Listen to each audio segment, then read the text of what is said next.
Hello friends, कैसे हैं आप सभी का मार्केट विद गोपाल के चैनल पर बहुत बहुत स्वागत है। मेरा नाम है गोपाल लोहार और मैं हूं एक SEBI registered research analyst. Friends, आज हम निफ्टी और बैंक निफ्टी के एनालिसिस करेंगे और मार्केट की कुछ बात करेंगे कि और ट्रेडिंग से रिलेटेड भी कुछ बात करेंगे कि आजकल ट्रेडिंग में क्या हो रहा है, क्या नहीं हो रहा है, कहाँ पर प्रॉब्लम आ रही है, कहाँ पर नहीं आ रही है। जिस तरह से मैं इंट्राडे में इन्वॉल्वमेंट रहती है मेरी और क्लाइंट के साथ में रहती है, तो वो चीज़ें बताऊंगा कि मैं ऑप्शन में क्या प्रॉब्लम आ रही है, इक्विटी में क्या दिक्कत है, इक्विटी सेफ है क्या नहीं, वो सारे डिस्कस करूंगा मैं आज। और निफ्टी की बात करेंगे कि निफ्टी के अंदर अब क्या हो सकता है, क्या नहीं हो सकता है। एक बार तो लगता है कि वहाँ चला जाएगा, फिर वापस लगता है यहाँ आ जाएगा, तो ये सारी चीज़ों को हम डिस्कस करेंगे। फ्रेंड्स, ये है निफ्टी का चार्ट। जैसा कि याद है आपको कि हमने 1 अक्टूबर 2024 से लास्ट टाइम हमने जो है करेक्शन डाउन साइड में स्टार्ट करी थी, जिसके अंदर हम यहाँ से गिरते गए गिरते गए गिरते गए, यहाँ पर गिरे, फिर हमने बाउंस बैक लिया, फिर हम गिरे। तो यानी कि ये जो गिरावट है अक्टूबर में स्टार्ट हुई थी और अप्रैल में, मतलब मार्च के एंड में ख़त्म कर करके ऊपर की तरफ आया था यहाँ पर। तो अप्रैल, मई, जून, ये 3 महीने तक हम धीरे धीरे करके ऊपर ही रहे। 3 महीने तक हम ऊपर रहे और यहाँ पर कम से कम अगर अक्टूबर से लेकर के मार्च तक देखूँ तो 5 महीने हम नीचे रहे और 3 महीने हम ऊपर रहे, ठीक है। और ये जुलाई मंथ अभी स्टार्ट हुआ है। तो इन 3 महीनों के दौरान अगर आप देखोगे ट्रेडिंग के अंदर, तो एक स्मूथ जो रैली बनी थी वो यहाँ पर बनी। उसके बाद फिर कम से कम 10-15 दिनों के लिए साइडवेज हो गया बाजार। फिर 2-3 कैंडल बनी, फिर 1 महीने के लिए साइडवेज हो गया बाजार, और फिर वापस से 4-5 दिन चला, फिर साइडवेज हो गया बाजार। तो कहने का मतलब निफ्टी के अंदर ये जो साइडवेज पन है, एक जैसी रैली ना देना और फिर 1-2 कैंडल बना करके खड़े हो जाना, ये बहुत दिक्कत कर रहा है। सबसे पहली चीज़ तो ये। दूसरी चीज़ ये कि मार्केट के अंदर यहाँ से लेकर के यहाँ तक जब चल रहा था तब तो कुछ ना कुछ स्टॉक भी चल रहे थे, लेकिन जैसे ही यहाँ पर आया 25,600 और यहाँ पर आने के बाद तो स्टॉक भी खड़े हो गए। मतलब 100 में से अगर देखो तो 10 स्टॉक चल रहे हैं, 90 स्टॉक ही खड़े हो गए पूरे पूरे। तो इस कदर का जो मार्केट है बिल्कुल साइडवेज और टाइट रेंज में जाकर के फंस चुका है। और हमने ये वाली जो रेंज थी, कम से कम 30 दिनों की रेंज थी, याद हो तो। इस 30 दिनों की रेंज को हमने ब्रेकआउट किया ऊपर की तरफ में, 25,100 के लेवल को हमने ऊपर की तरफ काटा। और ऊपर काटने के बाद हम गए ऊपर, ठीक है। 25,100 को हमने ऊपर की तरफ काटा, वो भी 1 महीने की रेंज की साइडवेज होने के बाद। मुझे उम्मीद थी अगर ऊपर की तरफ काटा तो फिर इसको और स्पीड से ऊपर जाना चाहिए था। तो ये स्पीड से ऊपर क्यों नहीं गया? ऊपर जाने के बाद 2-3 दिन खड़ा रहता समझ में आता है, लेकिन खड़े रहने के बाद में आप धीरे धीरे वापस नीचे आ गए। इसका मतलब क्या चीज़ है ये? मैंने आपको बोला था 3 महीने का टेरिफ जो है वो हटा है, मतलब पोस्टपोन हुआ था और टेरिफ फिर से आएगा। ईरान और उसकी लड़ाई चल रही थी, लड़ाई को ट्रंप ने मतलब साइड में रखा, शांत करवाया सीज फायर करके। और अब टेरिफ की न्यूज़ मैंने बोला था 9 जुलाई के बाद, 3 महीने के बाद, और टेरिफ का डंका तो अपने ऊपर पड़ना ही पड़ना। और फिर मैंने बोला था कुछ ऐसा ना हो कि फिर बाजार वापस उल्टे हो जाए। तो वही चीज़ जो थी सता रही थी माइंड में, वही चीज़ हुई। ऊपर यहाँ आने के बाद में टेरिफ की धीरे धीरे न्यूज़ आने लगी और धीरे धीरे फिर बाजार वापस से नीचे आने लग गया। अब हम इस बाजार को क्या समझे? नीचे आए खरीद लें, ऊपर जाएगा 26,000 पर क्या, या फिर बाजार नीचे चला जाएगा? क्या करें हम, बताओ आप क्या करें? कोई चीज़ का डायरेक्शन ही क्लियर नहीं है। आज हमको डर लगता है कि हम 10-15 लाख की पोजीशन लेकर के मान लो इक्विटी में खड़ी कर दे कहीं पर भी, और कल को बाजार रिवर्स होना चालू कर दे नीचे, तो दिक्कत पैदा हो जाएगी। तो बाजार में कोई वो बुल फेज आ जाएगा, पहले 2020 से लेकर के 2024 तक जो चलता था उस तरह का बाजार वैसा फीलिंग नहीं आ रही। कहने का मतलब हर तरफ डर का माहौल है। पहले इंडिया पाकिस्तान का वॉर हुआ, थोड़े दिन वो रुका, फिर ईरान और ये इराक और इसराइल, ईरान इसराइल जो लड़ाने लगे, फिर वो हुआ, फिर वापस से टैरिफ का आ गया। तो मतलब हर जगह पर हर समय पर कोई ना कोई न्यूज़ आ रही है, अनसर्टनिटी बनी हुई है। और मैंने आपको बोला था बाजार अनसर्टनिटी में जी रहा है, यहाँ पर कुछ नहीं बोल सकते। अब ये है कि बहुत जने बोलेंगे कि अरे यार सर 26,000 जाएगा। 26,000 जाने की सर मेरे को तो अब खुशी खत्म हो गई है। 1 सेकंड की और 1% की भी मुझे कोई खुशी नहीं रही है बाजार के अंदर कि 26,000 जाए तो मज़ा भी आए। मतलब 26,000 चला भी जाना है कल, कोई 1% की खुशी नहीं रही है अब वो कि 26,000 जाने में कोई खुशी है, क्योंकि इतना परेशान कर दिया ना बाजार ने कि मैं अब क्या बोलूँ। यहाँ पर आया तब लगा कि ठीक है यहाँ पर खड़ा रहेगा 25,400 पर, फिर ऊपर की तरफ निकलेगा आराम से 26,000 तक जाएगा, काम करेगा। लेकिन वो उम्मीद भी अब खत्म हो रही धीरे धीरे, फिर से बाजार नीचे आ रहे हैं। फिर क्या करेंगे क्या नहीं करेंगे, मतलब इतना कन्फ्यूज़न वाला बाजार हो गया। आज की आपने मेरी हेडिंग भी देखी होगी, कंफ्यूज मार्केट। मार्केट कंफ्यूज है या अपन कंफ्यूज है या मैं कंफ्यूज हूँ, समझ में नहीं आ रहा है कुछ। सिंपल सी बात है, इतनी टाइट रेंज में काम करने के बाद पहले तो तुमने 25,100 और 24,500 की रेंज बनाई, फिर तुमने ये रेंज ब्रेकआउट करी, रेंज ब्रेकआउट करने के बाद में भाई साहब तुमको ऊपर जाना चाहिए था, 25,800 26,000 जाना चाहिए था, तुम जा ही नहीं पा रहे हो। ऐसा तुम क्या थकावट आ रही है, क्या चीज़ तुमको महसूस हो रही है, ऐसा क्या तुमको दिख रहा है, तुम हमको बेवकूफ़ बना रहे हो, क्या कर रहे हो, मैनिपुलेशन चल रही है मार्केट में, क्या चल रहा है भगवान जाने। लेकिन मार्केट में सीधी बात बताओ ना, बिल्कुल भी मज़ा नहीं आ रहा है। आप देख रहे होंगे कि मेरे एनालिसिस भी अब वीक में एक बार आने लग गई है, क्योंकि डेली एनालिसिस करने को है ही नहीं, क्या करूँ मैं। हर 100-200 पॉइंट में मार्केट घूम रही है, क्या करे, कुछ मजा ही नहीं आ रहा है। नीचे सपोर्ट पर आती है, कभी सपोर्ट तोड़ देती है, कभी ऊपर चली जाती है। ना तो टेक्निकल काम कर रहा है, ना कुछ चीज़ें काम कर रही है। सपोर्ट पर मान लो कभी आता है और नहीं खरीदो तो भाग जाता है, सपोर्ट पर आया खरीदो तो नीचे गिर जाता है। ऐसी हालत है अभी मार्केट के अंदर। तो ये जो मार्केट में ऐसा कब होता है पता है? जब करेक्शन हो। ट्रेंड में कभी इतनी प्रॉब्लम नहीं आती है। ट्रेंड तो ये इस तरह से चलता है, ये देखो आप, ट्रेंड तो ऐसा चलता है कि ऊपर जाएगा, साइडवेज होगा, ऊपर ही जाएगा, पक्का रहेगा। ये ट्रेंड है, इसको ट्रेंड कहते हैं। इसमें मजा आता है काम करने का। लेकिन ये कोई ट्रेंड है क्या है, कुछ समझ में नहीं आ रहा है। अब मैं आपको एक रेंज बताता हूँ, ब्रेकआउट जो इस तरह से जब रेंज बनते हैं ना, ब्रेकआउट करते हैं तो बाजार किस तरह से ऊपर भागते हैं, ये देखो। ये रेंज थी 2021 की बात है, जब बाजार 15,000 और 15,500 16,000 और 15,500 500 पॉइंट की रेंज में फंसा था, कम से कम 1-1.5 महीने के लिए। तो इसने रेंज ब्रेकआउट करी, रेंज ब्रेकआउट करी, साइडवेज होने के बाद ऊपर गया ना, ये देखो कितना ऊपर गया, ये देखो। ये होता है बुल मार्केट। एक रेंज निकाली आपने 1-1.5 महीने की, उसके बाद ब्रेकआउट किया और उसके बाद आप देखो कितने ऊपर से गए। ये रेंज देखो 16,000 की ब्रेकआउट करी, 16,000 से निफ्टी सीधी गई 18,500 पर, मतलब सीधी चलती गई ऊपर की तरफ। लेकिन अभी वाला रेंज ब्रेकआउट किया तो भाई साहब तो फिर से अंदर की तरफ आ रहे हैं। 4 दिन 5 दिन 6-7 दिन खड़े रहने के बाद अंदर की तरफ आने लग गए। अब 25,100 सब, अब 25,100 को हम सपोर्ट बने, क्या बता 100 का सपोर्ट टूट जाए, क्या बता 100 से बाइंग आ जाए। तो कुछ पैंदा ही नहीं है मार्केट का, सही बात बताओ तो। और मेरे को लिटरली बताओ ना, अब बिल्कुल भी मज़ा नहीं आ रहा है। 1-1.5 महीना और देखते हैं बाजार किस तरह से काम करता है, क्या नहीं करता, फिर देखेंगे क्या करना है क्या नहीं करना है। बाकी मज़ा बिल्कुल भी नहीं आ रहा मार्केट के अंदर। सीधा बता दूं मैं, निफ्टी के अंदर तो बिल्कुल भी मज़ा नहीं आ रहा अभी। यहाँ तक तो चलो ठीक था, लेकिन जब इसने रेंज ब्रेकआउट कर इसने निराश करा है, कहने का मतलब वो चीज़ में मज़ा नहीं आ रहा, निराश करा इसने, सही बताऊँ तो। यहाँ पर आया तब हमने सोचा कि चलो अब 26,000 पर चले जाएंगे, ठीक है। पहले मेरा भी व्यू नहीं था, लेकिन जब व्यू बनाया तो आप नीचे आ गए वापस से।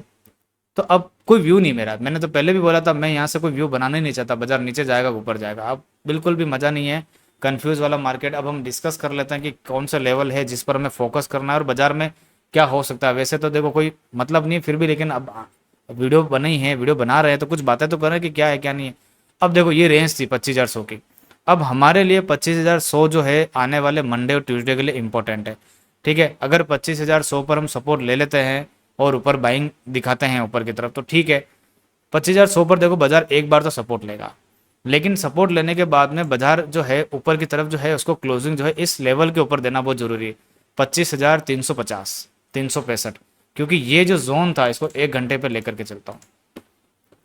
ये जो सपोर्ट थी ये वाली इस पॉइंट के ऊपर क्लोजिंग हमको देना जरूरी है। जो हमने 300 का लेवल डिस्कस किया था कि 300 पर जब भी आएगा तो एक बाइंग मिलेगी, 200 पर आएगा तभी बाइंग मिलेगी। तो अब अगर ये 350 के ऊपर क्लोजिंग करेगा तब जाकर के निफ्टी के अंदर पॉजिटिव मूवमेंट जो है वो वापस से स्टार्ट होगा। अदरवाइज निफ्टी अब जब तक 25,350 के नीचे नीचे रहेगी, बेरिश पन दिखाएगी अपने को बार बार। 25,100 भले ठीक है एक सपोर्ट का काम करा, लेकिन ये कभी भी टूट जाएगा, ठीक है। फिर 25,100 टूटेगा, फिर टूटने के बाद क्या होता है अंदर या तो ये देखो ट्रैप करने आया, सही बताऊं तो मतलब बायर को भी डराने आया और बियर को भी ट्रैप करने आया। क्या पता एक बार यहाँ दिखा दो और एकदम से खींच करके ऊपर ले जाओ, एकदम से खींच करके ऊपर ले जाओ। तो वो तो देखो 25,100 पर आने के बाद पता चल जाएगा। 100 पर आने के बाद में एकदम से अंदर की तरफ आता है और 350 से ऊपर आकर के क्लोज कर देता है, तो समझ जाना कि फिर बाजार जो है ऊपर की तरफ जाएगा। ट्रैप करना इसी को कहते हैं। मान लो नीचे आया, यहाँ आया और एकदम से वापस से यहाँ आ जाए, तो यहाँ हो जाती है वापस से कि चलो बेरिश में व्यू बनाने लगे लोग और एकदम से ऊपर आ गए। तो ये चीज़ अगर होती है, मान लो 25,100 पर जाने के बाद में एकदम से 25,000 350 पर आकर के क्लोज हो देता है और 350 के ऊपर ही सस्टेन करता है, तो फिर हम ये मानेंगे कि वापस ऊपर जाने की कोशिश हो रही है, ठीक है। अदरवाइज जब तक 350 से नीचे है ना, सही बता रहा हूँ, बेरिशपन दिखा रहा है, दिखाएगा और आने वाले समय में। तो 2 लेवल की ही बात करता हूँ, ज़्यादा लेवल नहीं बात करता हूँ। 25,350 का लेवल ऊपर की तरफ में, ठीक है, और नीचे की तरफ में 25,100। इन 2 लेवल पर देख लेते हैं कि बाजार किस तरह से काम करता है, ठीक है। यहाँ पर अगर बाजार 25,100 के नीचे जा करके क्लोजिंग देने लगेगा बार बार, मतलब जैसे एक दिन 25,100 के नीचे क्लोजिंग थी, अगले दिन आया 25,200 हो गया, लेकिन फिर आया 25,100 के नीचे क्लोजिंग देने लग गया, फिर अगले दिन आया 25,100 के नीचे क्लोजिंग देने लग गया। तो इसका मतलब बाजार वीकनेस में चला जाएगा, फिर बार बार 25,100 के नीचे क्लोजिंग करेगा ना तो वीकनेस में जाएगा और प्रॉब्लम क्रिएट करेगा। तो जो लेवल है आपके सामने वो 25,100 ही है, उसके नीचे बाजार में बेरिशनेस और आएगी, और बेरिशनेस और आएगी तो वो कहाँ तक जा सकती है, इस लेवल तक जा सकती है। क्योंकि देखो रेंज के हिसाब से बात करते हैं, ये जो रेंज थी वापस 24,500, ये रेंज, इसको ब्रेकआउट, फिर आपका ये जो ब्रेकआउट हुआ था ये फेल हो जाएगा, और ब्रेकआउट जो फेल हो जाएगा तो बाजार वापस से इस रेंज के अंदर आ जाएगा, यहाँ से यहाँ तक। ठीक है, तो सिंपल सा चार्ट है, कुछ है नहीं इन चार्ट के अंदर बात करने जैसा, और बाजार में कुछ है नहीं। ठीक है, अब एक चीज बता रहा हूँ कि 1 घंटे की जो ये 200 है, 1 घंटे की जो ये 200 है, ये बहुत इंपॉर्टेंट है। यहां पर भी इसने सपोर्ट बनाया और सपोर्ट लिया और ऊपर की तरफ। अगर अब 1 घंटे की 200 के नीचे सस्टेन करने लगेगा तो ये पहला इंडिकेशन होगा बेरिशपन में जाने का वापस। ठीक है, और वो बेरिशपन 2-3 महीने 4 महीने तक भी रह सकता है। तो 1 घंटे की 200 देख लेते हैं कि बार बार क्लोजिंग आती कि नहीं आती है। जिस दिन 1 घंटे की 200 से नीचे क्लोजिंग आएगी और ये मूविंग एवरेज इस तरह से स्लोप करके घूम जाएगा नीचे की तरफ, तो फिर हमें हर बार हर राइज में बेचना पड़ेगा। ठीक है, अभी तक उसके कोई सिम्टम्स नहीं है। 1 घंटे की 200 जब इस तरह से झुक जाएगी, प्राइस जब नीचे आ जाएगा और फिर इसको रेजिस्टेंस बनाएगा बार बार, तो फिर हमें हर राइज में बेचना पड़ेगा। मैं आपको इसके एग्जांपल भी दिखा देता हूँ। ये देखिए, पिछले जब 4-5 महीने से जब सेलिंग आई थी बाजार के अंदर, तो ये देखो 1 घंटे की 200 किसने नीचे काटा यहाँ पर, उसके बाद गिरा, फिर बाउंस बैक लिया, फिर ऊपर गया, फिर नीचे आ गया, फिर नीचे आ गया, फिर नीचे आ गया, हर बार नीचे ही रहा। कहने का मतलब 1 घंटे की 200 के ऊपर सस्टेन कर ही नहीं पाया, जाता था 1-2 दिन रहता था, फिर नीचे आ जाता। तो वो चीज़ अभी देखो, जब से ये ट्रेंड स्टार्ट हुआ ऊपर का, जब अभी तक एक बार भी 1 घंटे की 200 के नीचे नहीं आया और सस्टेन भी नहीं करी है। तो जिस समय 1 घंटे की 200 के नीचे सस्टेन होने लगेगा, वही हमारा पहला इंडिकेशन होगा कि अब बाजार जो है वो बेरिशपन में जा रहे हैं। ठीक है, बाकी अभी तो ऐसा कुछ भी सिग्नल नहीं है। सपोर्ट पर आया, नॉर्मल करेक्शन हुई है, कोई दिक्कत नहीं है। लेकिन अब आने वाले समय में देखना पड़ेगा, लेवल टू लेवल, कहने का मतलब लेवल टू लेवल चलेगा, स्पेसिफिक लेवल चलेंगे अब। और आप, मैं क्या कह रहा हूँ, अभी आपने देखा होगा निफ्टी 1% टूटी, फ्राइडे के दिन स्टॉक 3-3% टूटे, 2-2% टूटे। निफ्टी 2% टूटेगा, स्टॉक 4% टूट जाएंगे, 5% टूट जाएगा। आपने जहाँ खरीदा होगा वहीं पर आ जाएगा वापस से। तो ये प्रॉब्लम हो रही बहुत सारी। और ऑप्शन के अंदर तो क्या बताऊँ कि लास्ट 1 महीने से मेरा रिजल्ट भी जो है क्लाइंट की सर्विस के अंदर ख़राब रहा है। और मतलब मान लो 15-20 अगर ट्रेड दिए हैं तो उसमें से 60% में स्टॉप लॉस हिट हुए हैं और 40% के अंदर टारगेट आया। तो मतलब वो मज़ा नहीं आया कहने का मतलब।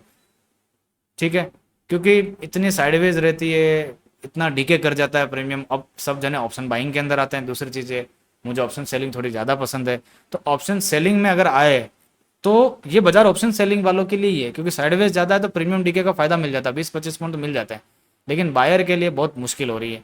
5 दिन खड़ा रहता है, एक दिन बाइंग को मिलता है, और वो भी मिस हो जाता है तो ठीक है, आ गया तो कैच कर लिया तो ठीक है, मिस हो गया तो मिस हो गया। तो वो मज़ा नहीं आ रहा है, मेरी तरफ से तो मज़ा नहीं आ रहा है। देखो करने वाले तो कर रहे होंगे ऑप्शन बाइंग के अंदर भी काम, बाकी देखो मेरे को तो प्रॉब्लम हो रही, सही बात बताऊँ तो अब देखते हैं आने वाले समय में क्या होता है। अगर बाजार इसी तरह से रहा तो मैं इक्विटी पर ज़्यादा फोकस करूंगा और ऑप्शन के अंदर थोड़ा सा साइड में रखूंगा। उसको मतलब नहीं है फिर उसको चालू चालू करने का, रखने का। ठीक है, तो जितने भी क्लाइंट है वो सारे इक्विटी में ही लूंगा, क्योंकि इक्विटी में मिल जाता है शांति से, इक्विटी में मिल जाता है पैसा। तो देखते हैं अब क्या है क्या नहीं है, 15-20 दिन और नोटिस करते हैं, फिर देखते हैं, लगेगा तो ठीक है, नहीं तो फिर ऑप्शन सेलिंग और इक्विटी, इन दो पर फोकस करूंगा, और क्लाइंट भी इन दो के ऊपर ही मैं करवाऊंगा काम। क्योंकि यहाँ पर मुझे पता है कि हो सकता है कुछ ना कुछ। ऑप्शन बाइंग के अंदर मैं बिल्कुल ही अवॉइड कर दूंगा अगर इसी तरह से बाजार रहा तो। 1-आध महीना और देखना चाहता हूँ, फिर देखते हैं क्या है क्या नहीं है। तो ये है पूरी निफ्टी की एनालिसिस। ठीक है, अब इलियट वेव के हिसाब से थोड़ा कुछ समझ लेते हैं निफ्टी को एक बार कि क्या पैटर्न है क्या पैटर्न नहीं है। देखो यहाँ से एक वेव निकली थी 1 2, हम ये 3 मान रहे थे, तो इसने 0, ये जो ट्रेंड लाइन थी ये वाली, इसको ब्रेक कर दिया। इसको ब्रेक कर दिया तो इसका मतलब जो है ये फोर्थ ब्रेक हो गई, कहने का मतलब कभी ब्रेक नहीं होनी चाहिए। तो अब ये है कि अगर ये मान लो ये फोर्थ है और जिसके अंदर ये 3 पैटर्न अभी बने, जैसे ये ए बी और ये सी, तो अगर ये फोर्थ है तो यहीं से ऊपर जाएगा, क्योंकि इस फोर्थ का टारगेट पूरा हो चुका है। ये देखो इसका सी वेव जो है, इसको थोड़ा सा समझ लेते हैं एक बार। ये वेव और ये जो स्ट्रक्चर है 100% इसने पूरा कर लिया है, और अगर ये नीचे की तरफ करना चाहे ज़्यादा से ज़्यादा तो वो 25,000 तक जा सकता है। इसके नीचे नहीं जाना चाहिए कहने का मतलब, फिर तो पूरा चार्ट ही खराब हो जाएगा, मतलब ही नहीं है फिर तो। ठीक है, फोर्थ वेव ज़्यादा, और फोर्थ वेव कभी भी ध्यान रखो ना, 50% 38% से नीचे जाता नहीं है कहने का मतलब। तो 38 से तो नीचे आ गया है और 50% 25,000 90 पर आ रहा है।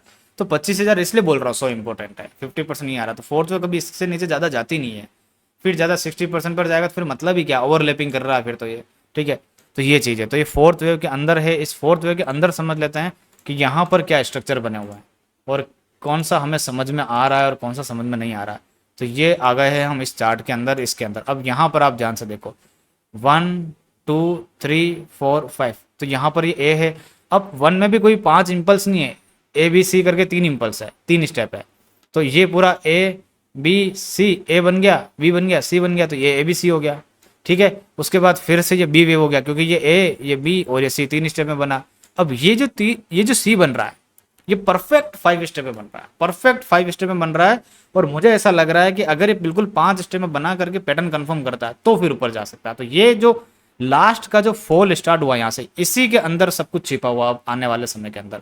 तो यहाँ पर जो मैं काउंटिंग कर पा रहा हूँ और इसको देख पा रहा हूँ इसके अंदर ध्यान से, तो ये जो स्टार्ट हुआ है फॉल यहाँ से, इसके अंदर ये 1, ये 2, ये 3, ये 4 और ये पूरा 5, ये पूरा 5 है और ये 6 में चल रहा है, 7 8 9 ऐसे करके सब डिवीजन में जा सकता है। और अगर मैं इसको पूरी 1 मानूं, यहाँ पर 1 2, तो ये पूरा 3 है और यहाँ पर 4 है और एक 5th नीचे की तरफ बनने की संभावना है। तो देखते हैं कि यहाँ पर जो स्टेप बन रहे हैं वो 5 + 4 9 में जाते हैं या फिर 5 में ही कंप्लीट होता है, और फिर क्या फोर्थ का हाई पॉइंट काट पाता है। तो वो सारा पैटर्न कन्फर्म के ऊपर काम करेगा। तो कुल मिलाकर के ये चीज़ है। एलियट के अंदर भी ये ABC का स्ट्रक्चर दिख रहा है और उसके हिसाब से अगर उस पैटर्न कन्फर्मेशन पे जाऊँ तो मेरे को तो 0 भी ट्रेंड लाइन यहाँ दिख रही है। और उसके बाद मैं इसको ये मानूँ तो ये चैनल बन रहा है। तो इस चैनल के हिसाब से जब तक इसके अंदर नहीं आता तो वो लेवल वही आ रहा है, जो लेवल 250 का सपोर्ट था ना, वो अब रेजिस्टेंस बन गया 200 का।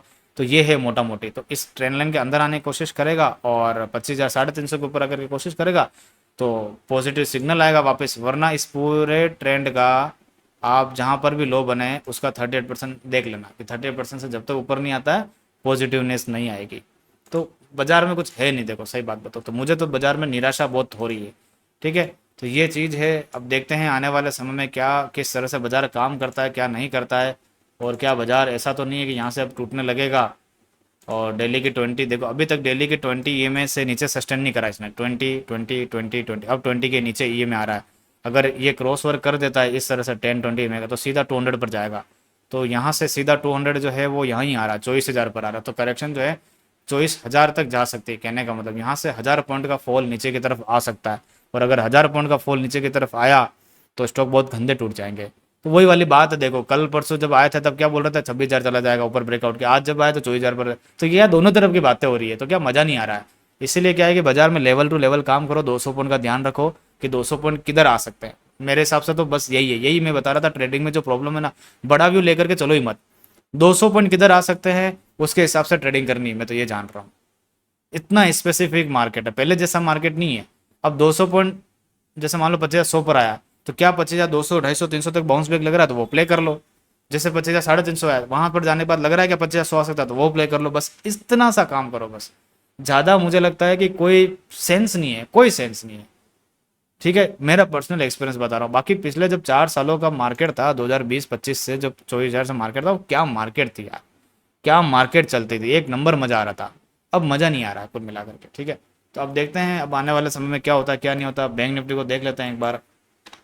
कुछ स्टॉकों की बात करूंगा अगले वीडियो से, स्टॉक इस पे थोड़ा सा काम करना, ज़्यादा वर्क करेंगे अपन। तो देखो बैंक निफ्टी के अंदर भी देखो, बैंक निफ्टी का जो चार्ट है अभी भी इसके अंदर ज़्यादा गिरावट नहीं आई। मंडे को अगर आपने फ्राइडे को नोटिस करा तो बैंक निफ्टी में गिरावट नहीं आई। बैंक निफ्टी के अंदर 56,000 जो 400 का लेवल है वो इतना इंपॉर्टेंट है, क्योंकि 1 घंटे की 200 भी यहीं आ रही है। देखो यहाँ पर अगर यहाँ पर सपोर्ट ले लेता है और ऊपर की तरफ रिवर्स हो जाता है तो फिर सब कुछ ठीक हो जाएगा, बैंक निफ्टी ठीक कर देगा सब कुछ। तो बैंक निफ्टी के ऊपर बहुत कुछ टिका हुआ है, बहुत कुछ टिका हुआ, और ये पैटर्न अक्सर जाते हैं ऊपर की तरफ। तो देखते हैं कि क्या होता है। 56,400 के नीचे बैंक निफ्टी सस्टेन करने लगेगी तो कबड़ा करेगा सारा कुछ काम, और फिर धीरे धीरे नीचे स्लाइड करना चालू कर देगा। तो कहने का मतलब आप ये समझो कि बैंक निफ्टी जब यहाँ से गई स्मूथ ऊपर, कितनी शानदार ऊपर गई, लेकिन यहाँ से इसका मूवमेंट देखो, यहाँ से ठीक गई वापस से। वो ये कह रहा हूँ, कहने का मतलब यहाँ पर मोमेंटम लॉस हो रहा है। जहाँ भले ऊपर रहा लेकिन मोमेंटम लॉस है। ट्रेंड जो होता है वो इस तरह का होता है, ये ट्रेंड, ये ट्रेंड, तो मजा आता है काम करने का। ठीक है, तो देख लेते हैं अब क्या है क्या नहीं। 56,400 को ध्यान में रखो, 56,400 से नीचे चला जाता है तो फिर तो नीचे के लेवल ओपन हो जाएंगे, यहाँ तक के 55,000 तक के, फिर वापस यहाँ तक के 53,400 तक के सिंगलो सारे यही बने हुए इसलिए। तो देख लेते हैं बैंक निफ्टी में भी किस कदर से काम हो रहा है क्या नहीं हो रहा है।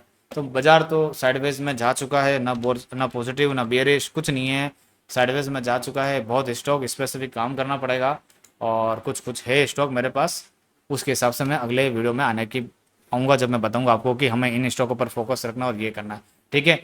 और ये भी डिसाइड करूँगा कि अब इक्विटी की जो सर्विस कोई लेना चाहता है तो मेरी वेबसाइट पर जाए, इक्विटी की सर्विस ले सकता है। एफएनओ की सर्विस के लिए भी कुछ समय रुक जाए एक बार, ठीक है, कुछ समय रुक जाए, देखते हैं 15-20 दिन के बाद में, उसके बाद में बात करेंगे। कुछ लगेगा कि हाँ हो सकता है काम तो ठीक है करेंगे, बाकी अभी इक्विटी में आप आ सकते हो, इक्विटी में आप आ सकते हो और सर्विस को ज्वाइन कर सकते हो, ठीक है। तो ये मेरा टेलीग्राम चैनल है जहाँ पर आप जाइए, और ये मेरा टेलीग्राम चैनल है, यहाँ पर आप जाइए सर्विस को ज्वाइन कीजिए, मतलब टेलीग्राम चैनल है इसको ज्वाइन करो, फ्री टेलीग्राम चैनल है, यहाँ पर मैं सारे अपडेट आपको डाल दूंगा क्या है क्या नहीं है, ठीक है।